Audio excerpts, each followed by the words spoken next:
Are you curious what literary agents are really looking for when it comes to platform?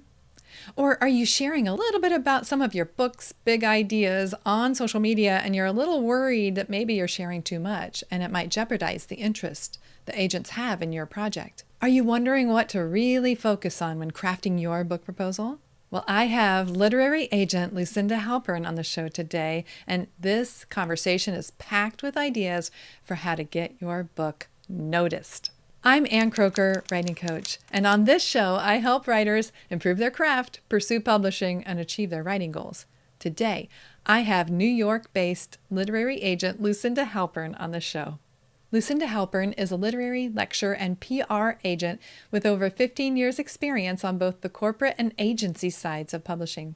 As owner of Manhattan-based literary agency Lucinda Literary, her roster of authors includes New York Times bestselling authors Susan Pierce Thompson, Chris Bailey, Kate Flanders, Paul Jarvis, the new work of Nicola Krauss, and Jake Wood. In a marketing and publicity capacity, Lucinda has worked with New York Times bestselling authors Stephen Dubner and Stephen Levitt of Freakonomics, Gretchen Rubin of The Happiness Project, Ben Mesrick of Bringing Down the House and Busting Vegas, and many more. Let's dive straight into this conversation with Lucinda, and I think you're going to feel more confident than ever as you prepare to pitch. Lucinda, it's great to have you on the show. Thank you so much, Ann. Wonderful to be here. Yeah, I'm just really, really excited to introduce our listeners and let them have a glimpse of what it's like to interact with an agent. So I'm going to give you a quick and easy question to start out with, just because I feel like, oh, surely you have a favorite. What is your favorite book of writing that you recommend to your writers, those you represent, or anybody you're talking with? Sure. So there's a great book that is little known. I would say it's so hard to choose, right? There's Bird by Bird. There is a book by Brett Anthony Johnson, who was formerly creative writing director at Harvard. I fell in love with his novel. He wrote a second book called Naming the World, which I love. The discipline of being a writer. You just have to sit every day, butt in the chair. There's a wonderful book I have on my bookshelf here called Writing Like Tolstoy by Richard Cohen. He just does a wonderful sort of historical rendition of how all of the great writers wrote. And recently, I read Anne Patchett's The Story of a Happy Marriage, which is about it's sort of memoir and also tips for writers. And I found that to be just incredible. So 4 books for you. That's awesome. I love it. People can expand their library of books on writing. That one about writing like Tolstoy, is that what you said was the name of it? How to Write Like Tolstoy. How to Write Like Tolstoy. I'm not familiar with that, but I'm thinking it could be a nice complement to George Saunders' book, A Swim in the Pond in the Rain. Are you familiar with that book? No, Oh, thank I you. haven't read it, but this is the beautiful packaging of Tolstoy, which of course It's gorgeous. It's gorgeous. Oh, that's a great idea to get people ready to write, and a lot of coming at it from a lot of different angles. Yeah. Thanks for your tips. Well, we have so many different kinds of writers who tune in to the show, but a lot of people are working on nonfiction. So even though you represent both novelists and authors of nonfiction, I thought maybe it would be interesting to talk a little bit more about the world of pitching and querying nonfiction work. Is that okay? Absolutely. Yes. But you see proposals every day, and you know how to represent those when you go pitching publishers. So we're dying to have a little bit more insight here. And I think most people know by now that they need, if they're going to work on a nonfiction book, they know they need a nonfiction book proposal. And that is what you have to have in order to start the process, because you're going to be querying, and then you're going to hopefully hear some interest from the agent. And then you'll be sharing the book proposal with them with some sample chapters.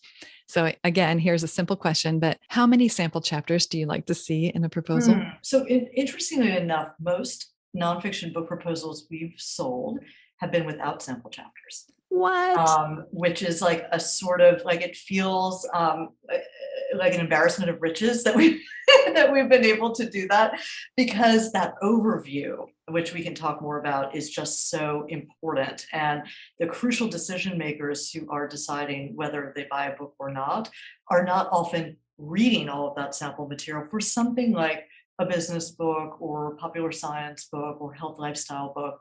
So that's just sort of an interesting kind of, inside the trenches. You don't always need the sample chapter to sell a nonfiction book proposal. And there's a famous story of Simon Sinek walking into a room with his then publisher and getting the book deal on the spot based on his TED Talk. So that happens too. But to answer your question, I like to see 1 to 2 sample chapters.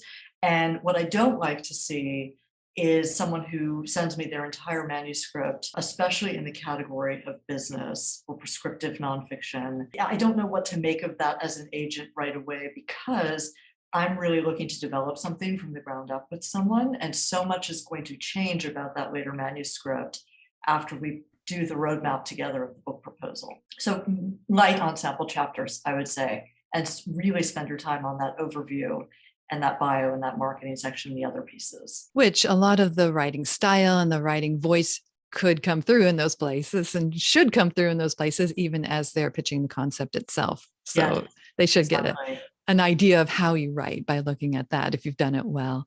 Yeah. Well, a lot of the way that you present a book in a saleable way is happening in those spots.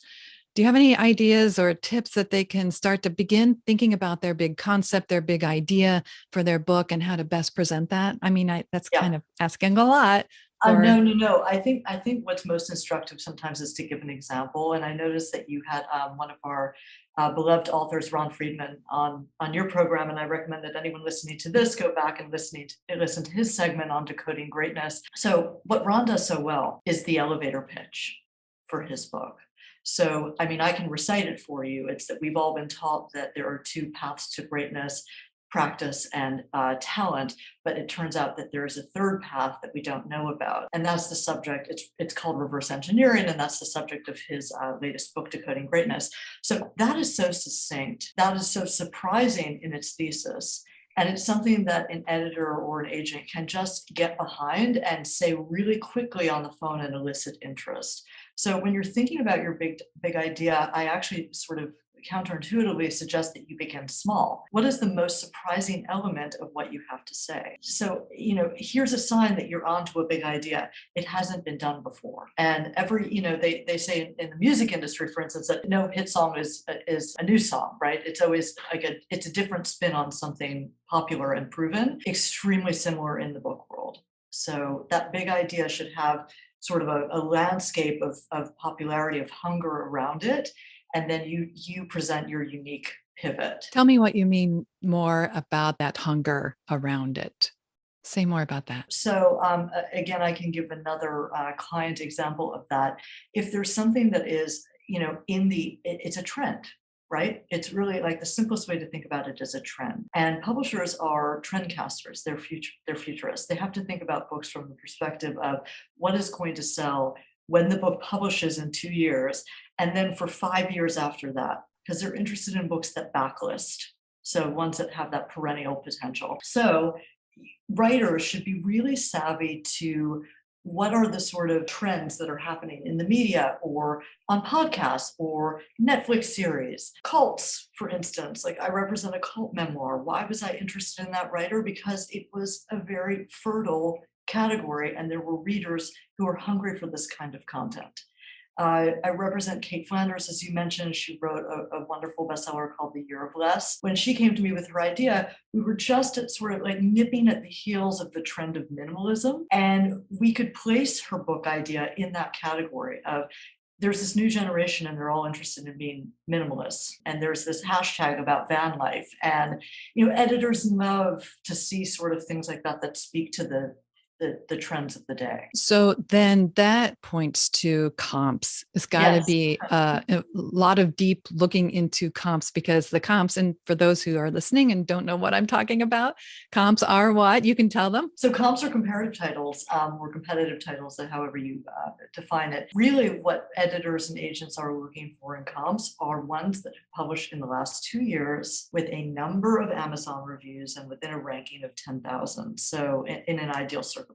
And what does that signal? That there's really been popular, sort of acclaim and response to this book. And the book industry, like the Hollywood industry, is a lookalike business. It's does this book look like 3 other titles that Penguin Random House has published successfully? Yes. Okay, well, let's put together a P&L that suggests how many sales that we can expect based on those titles. And there's always a magic and a gamble to it too. Book buying is not a straight science. I wish it were, but it isn't. It's, is there some new element that we can get readers excited about, which would merit sort of the higher advance based on what we've seen from our P&L. So comps all day long. They should be in your pitch letter. They should be in your overview.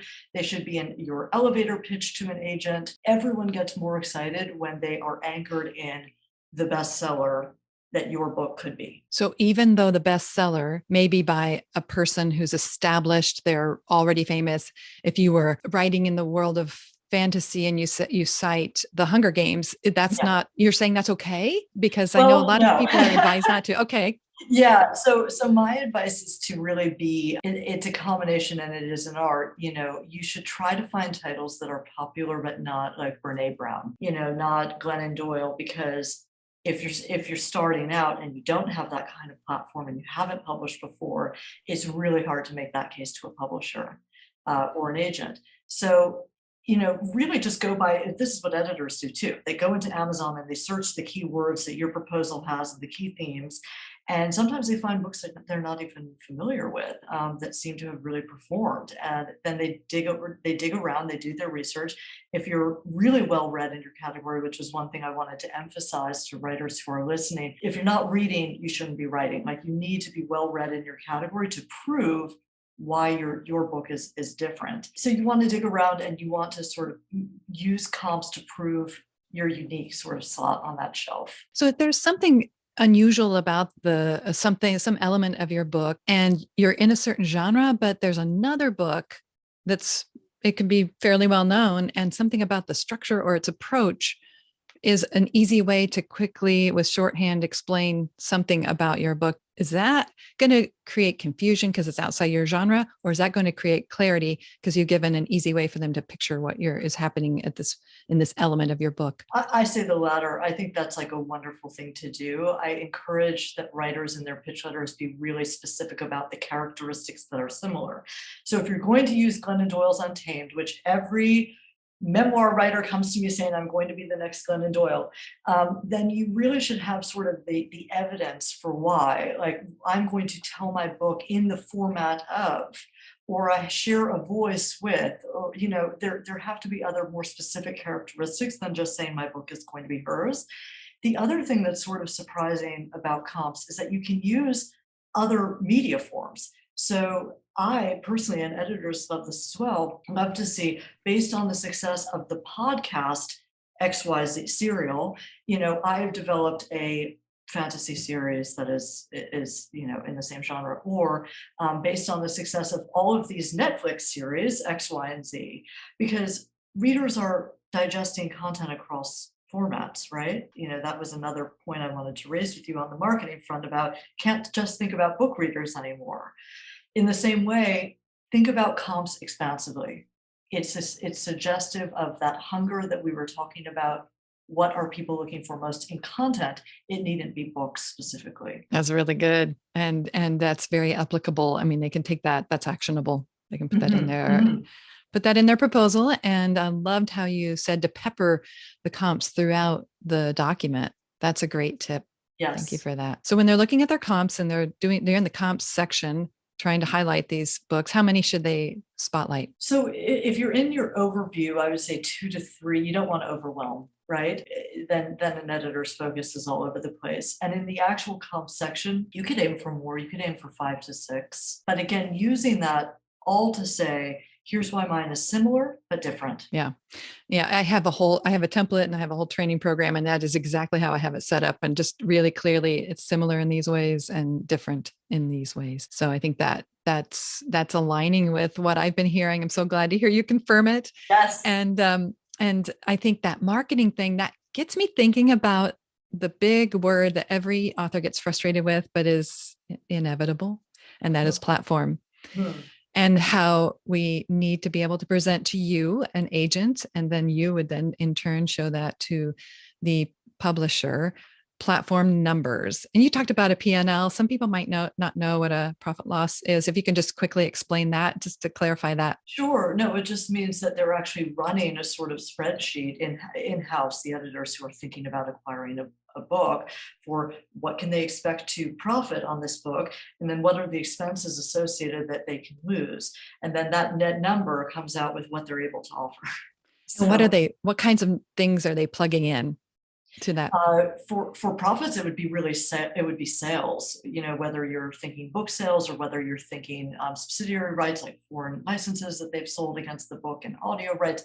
All of that sort of goes into the computation of how much profit the book generated. And then losses would be what they have to spend on a book. So the marketing, the co-op for placing that book in Amazon or B&N, the design and packaging of that book.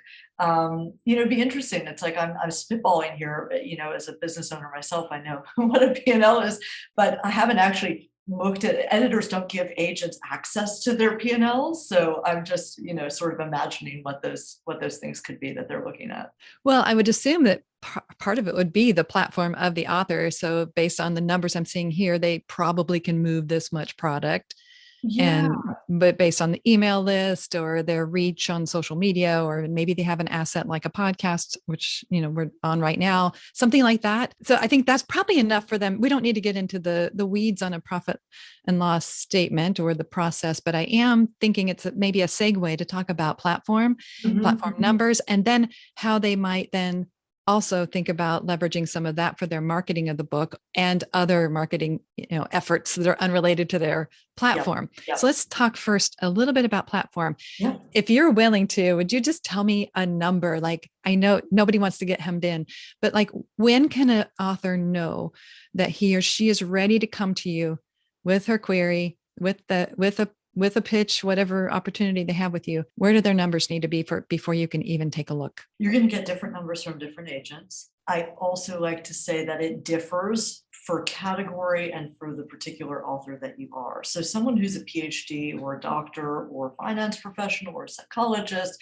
or, there are a number of sort of more private industries where an editor is going to recognize your life has not been tweeting, right? Like, this is not who you are. Whereas you're a journalist, it's going to be, what are your, like, how many bylines have you accumulated in what sort of publications, and what is your Twitter following? How many people actually know who you are? So I just want to, if you're a business person and you've run a successful company, maybe again you're not so active on social media, but you have a YouTube channel that gets views, and you also have a massive email list, which publishers are more interested in than social media numbers. So I'm just giving you a sense of the diversity in the nonfiction sphere alone that we're evaluating platform on. There is no one number. Now, Oh, with that come said, on. I know, but I'm going to give it to you. I'm going to give you my ideal number to see. And really, I think if you are an expert, meaning you're an expert by way of by popularity and not by way of credential, then editors are really looking for numbers well into the thousands. 10,000 is really where I want to see you be before you even contact an agent. 10,000 on one platform, your email list, your YouTube channel, your Instagram following. And beyond that number, I want to see engagement, because there's obviously a lot of people who sort of, you can never really fake these services, but people do put enormous investment behind their social media. If they don't have an engaged community, an editor's really looking for that too. So, Thank so that's you. really only for the experts among us, not for those Right. who bring other sort of credentials in the writing or business space. That's a great distinction, and I Yeah. appreciate that.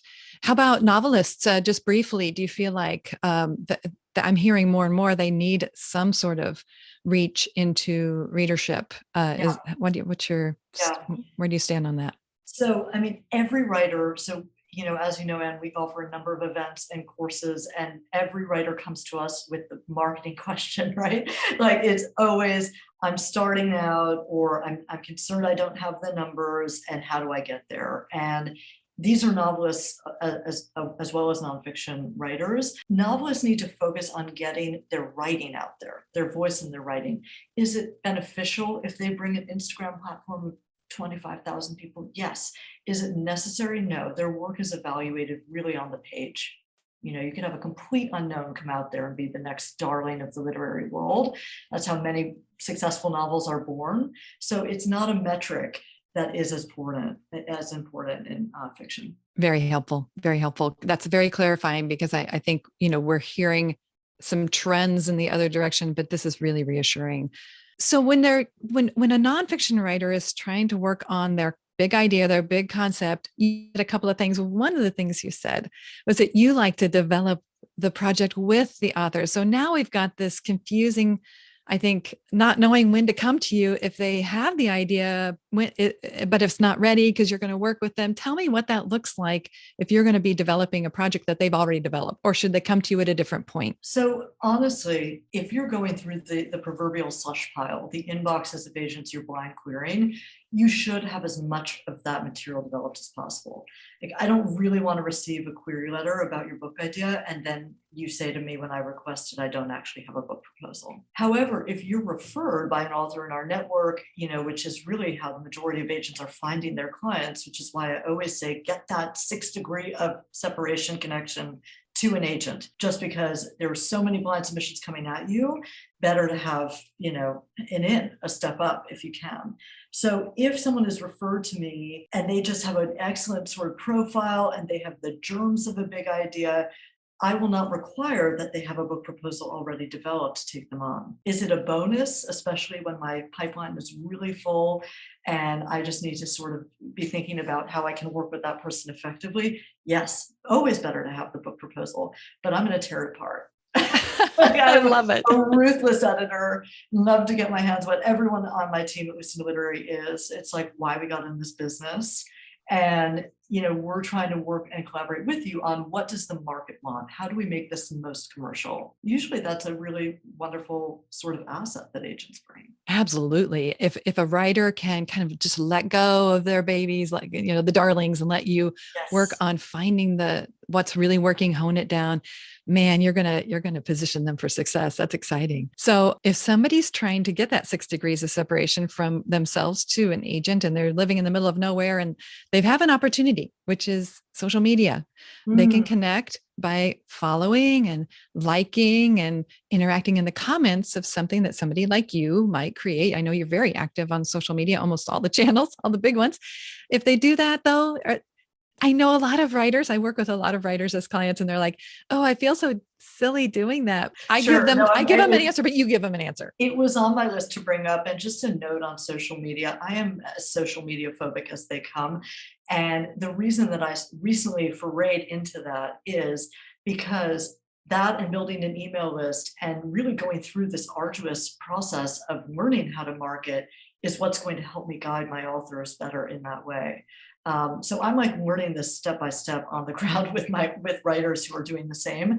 And to answer your question, yes, there are all of these different avenues now. So back in the day, honestly, before I even started my career as an agent, people were mailing physical manuscripts to agents' offices, and there were interns, reading these things.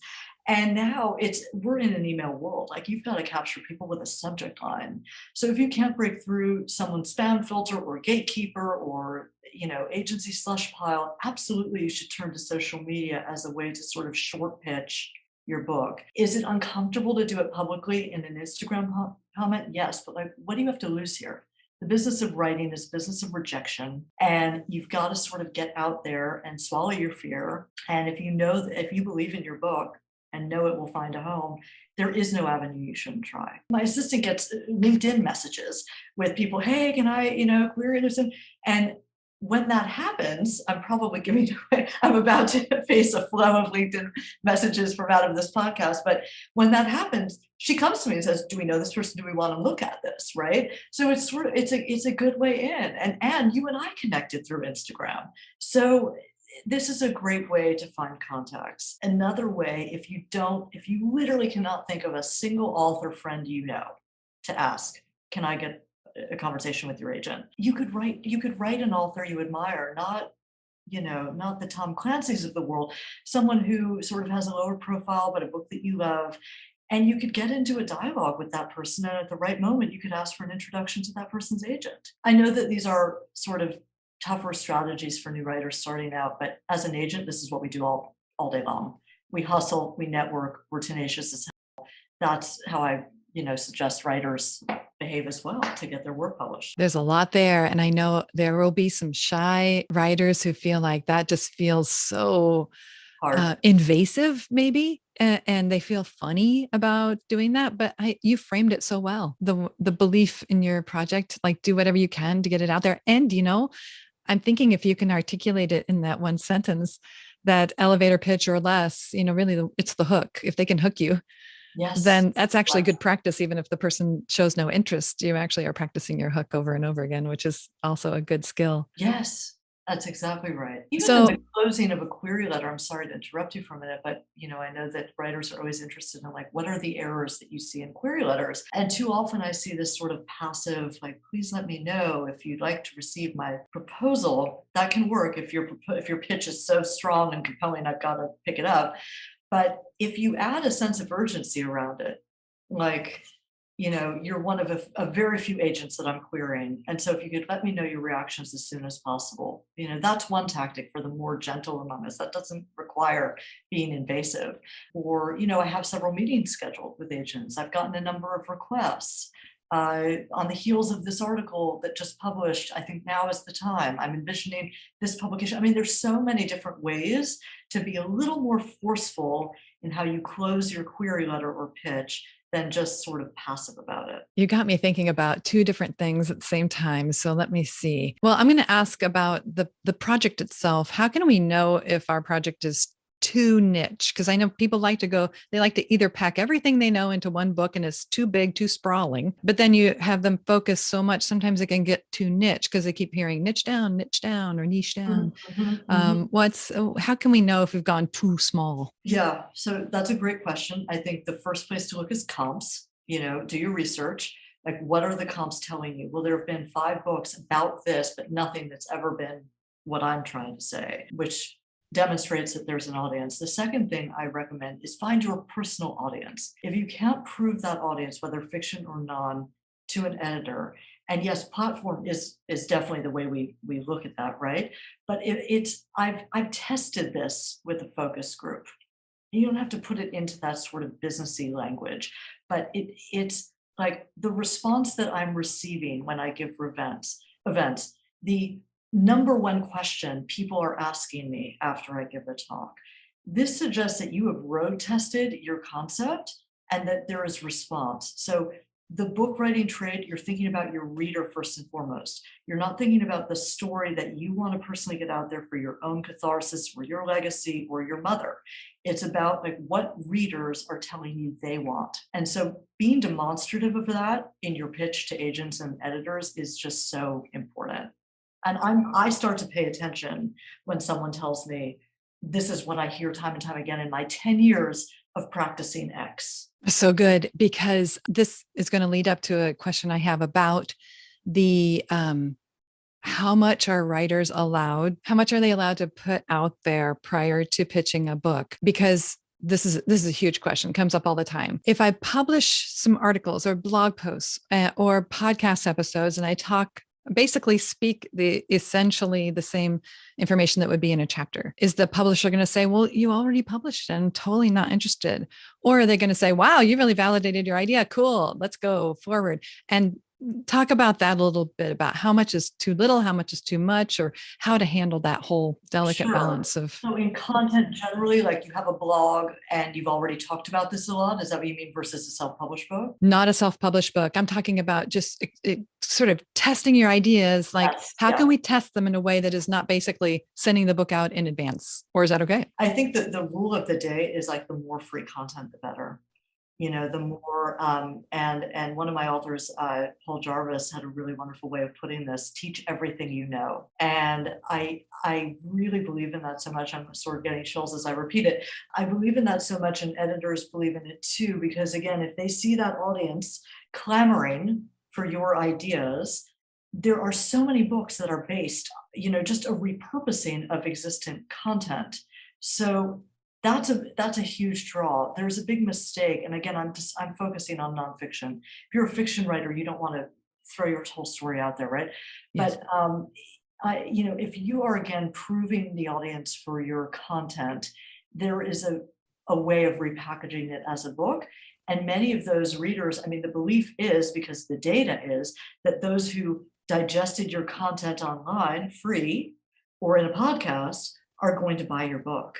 So it almost doesn't matter that they've seen it before. It's better they've seen it before. Boy, that aligns with Ryan Holiday's Perennial Seller. He has a whole chapter about that we tend to hesitate to give away when giving more free content out actually benefits in the long run. So I just read that. I just happened to read this. Leave us with an encouraging word. Give us a little vision for what we should be focusing on with our work, especially let's kind of focus in on nonfiction authors. Leave us with a little send off to feel good about what we're doing. I mean, I am all about encouragement and motivation. Like, I just think there's way too much doom and gloom that new writers are hearing as they enter, as they're standing at the gates of publishing. So I always often say, like, it doesn't matter where you're based. People say, I'm not in New York, I'm not connected to the industry. As you and I just discussed in this interview, in our virtual world, there are lots of ways to connect with agents and with authors, and to really, or just starting to do more content online.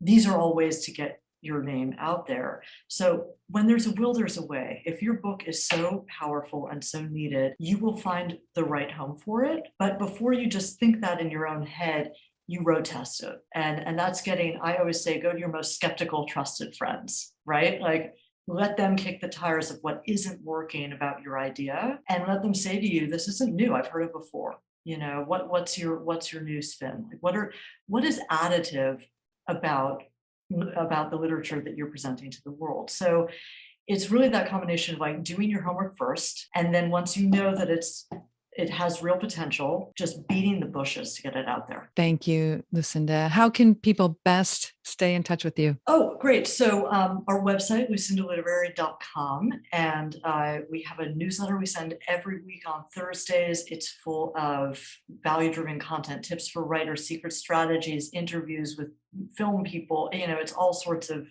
content. And, as you know, and we offer now, a ton of events for authors and coaching programs for writers and courses. So the website is definitely where to find me. That sounds great. And this is different from being agented by you. This is just like educational. You'll find everything on our website. Everything we do, how to query us. We have a number of really wonderful agents who are actively building lists at Lucinda Literary. So please go to our submissions page and see what they're focused on, and definitely check out all of the different resources we offer for writers. Fantastic. Thank you so much for your time today. A treat to have you. I hope you enjoyed this interview as much as I did. You can access everything related to the interview at annkroeker.com/Lucinda Halpern. Lucinda has a gift for you. It's her essential guide for writers. The guide is called The 6 Things Every Book Pitch Needs. The instructions for downloading that are at annkroeker.com/Lucinda Halpern. Let me know your best takeaway from this interview, and be sure to subscribe so you'll be alerted the next time a video goes live, and you can dive deeper into the materials right here on this channel. Thank you for being here. I'm Ann Kroeker, writing coach.